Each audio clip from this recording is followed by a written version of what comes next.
The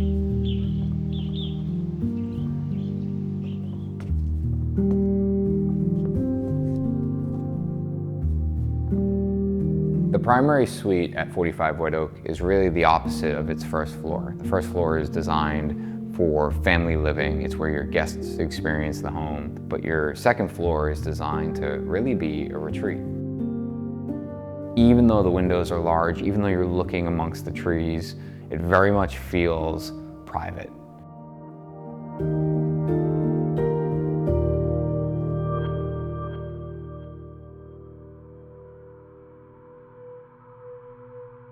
The separation from the main living space is pretty immediate when you get to the top of the stairs. You're greeted by this full height door and long hallway, and as you come into the primary suite, immediately on your right is your primary bathroom, followed by your primary closet, and then you're in your bedroom. And the bedroom is tucked all the way back into the end of the home to create that sense of privacy.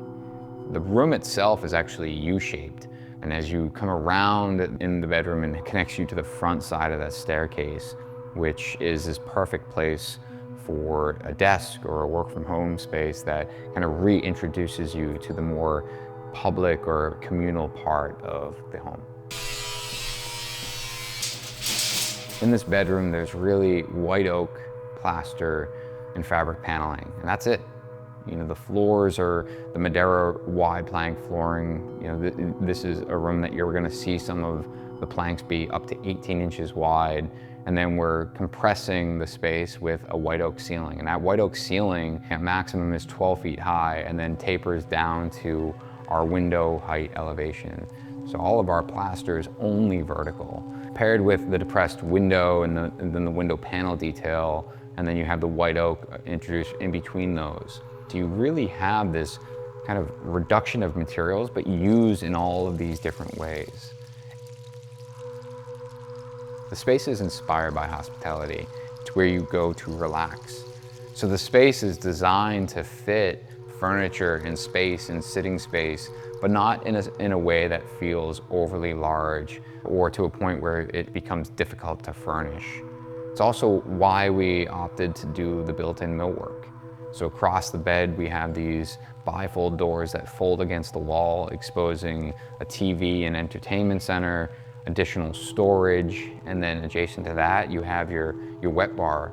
So we tucked in a small fabricated sink in there. You could prep that with a coffee maker to the left. You could prep it for martinis at night. You have the backsplash that could be artwork or shelving, but we wanted that to be built in and allow us to utilize the space and kind of set the perimeter in terms of how the space would be furnished, but not leave too much underutilized.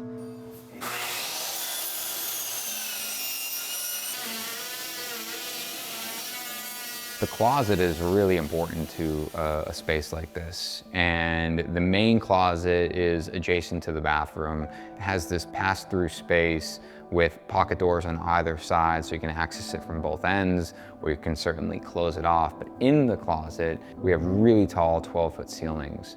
And the intent there was to maximize storage. Short hang, long hang, deep drawer storage. The upper space is for that stuff that kind of goes away for a season, but gives you the ability to maximize your storage. And then we paired that with the marble countertop to tie in the materials through the rest of the home. And then lastly, we built a custom cognac leather jewelry insert to sit inside the countertop, which was really just this personal touch to showcase how that closet space can be used. Additionally, we wanted the ability to have potentially a his and hers space. So we have all these cabinets in the hallway that open up to give the illusion that as you walk down that hallway, it's just a plaster wall similar to the adjacent hallway, but it opens up into hidden cabinetry and additional closet space. We look at materials and kind of using one consistent material throughout. So the doors are all floor to ceiling, and they're designed to be, when they're open, feeling as though you're just passing through a space. And we do that by having these full height doors, but also by having them all one material. So the door jambs and the door slabs are all plastered, completely one material. And that's consistent on the swing doors, as well as the pocket doors that separate the space for the bathroom and the closet. The first floor of the home has this floor to ceiling glass, really big glass panels, and that was designed to essentially connect you to the outdoors. On the second floor, we do have these really big windows, and most of them are large picture windows next to a tilt-turn window. A lot of them were placed in a way that would look amongst the trees. When it's green outside, you're really almost feeling like you're in a treehouse. All of them have shades, so you're able to draw the shades and create 100% privacy.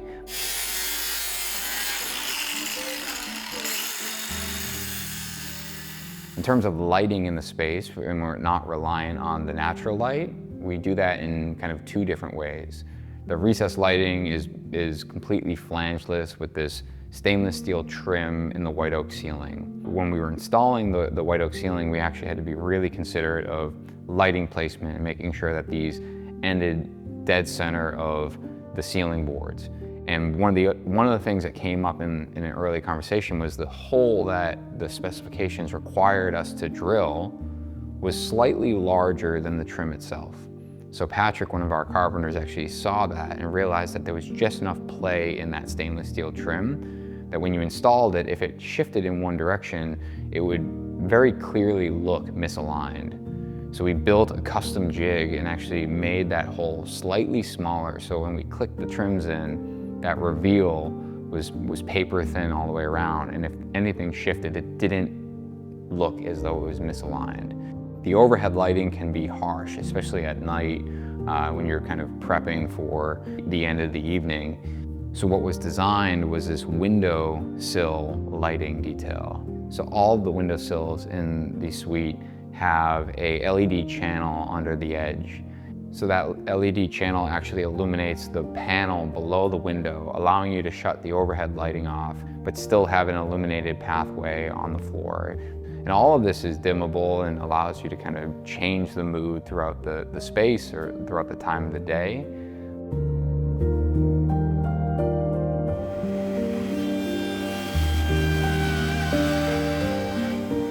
We have HVAC that was detailed into our ceiling, and we were really careful to do that with linear slot diffusers. And those slots were actually engineered by our HVAC team, but then executed by our carpentry team to make sure that they landed dead center of a ceiling board, that they were perfectly detailed to the correct dimension with the correct radiuses in the corner, so they felt as though they were thoughtful.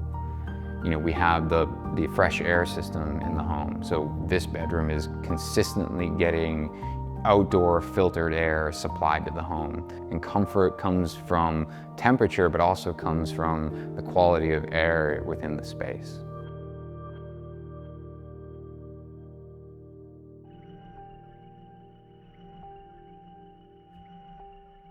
Sound is really important to the way we build, and that starts all the way back at the installation level.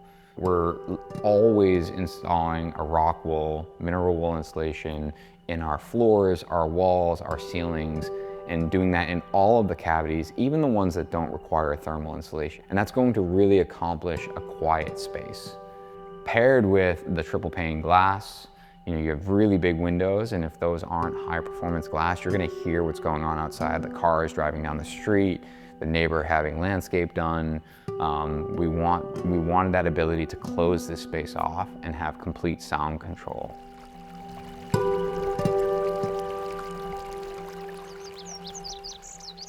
Positioning the primary on this end of the home was strategic because there's a creek on the property, and that creek is oftentimes active. So we wanted the ability to open the windows next to the bed and hear that creek at night.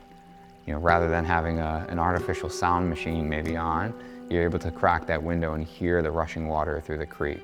And that was really part of that early design concept of Without Possible.